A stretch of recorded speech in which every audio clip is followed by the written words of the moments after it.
Hello guys, today I've got the Nothing Phone 4a and I'm going to show you how you can easily enable the direct mode and dimmed icons.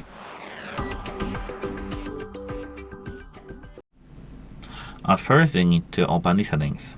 Here now wait a moment, I need to lower my brightness level a little bit. Here, like this. Now in the settings you need to scroll down a little bit so that you will see display. Tap display, and here as you can see we have dark dim. Tap it to enable dark dim. For the video purposes I'll leave it here now enabled. Now hold your finger in the background of your home screen and tap customization.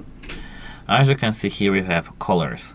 Tap colors, and now we have either wallpaper color for our icons or basic colors.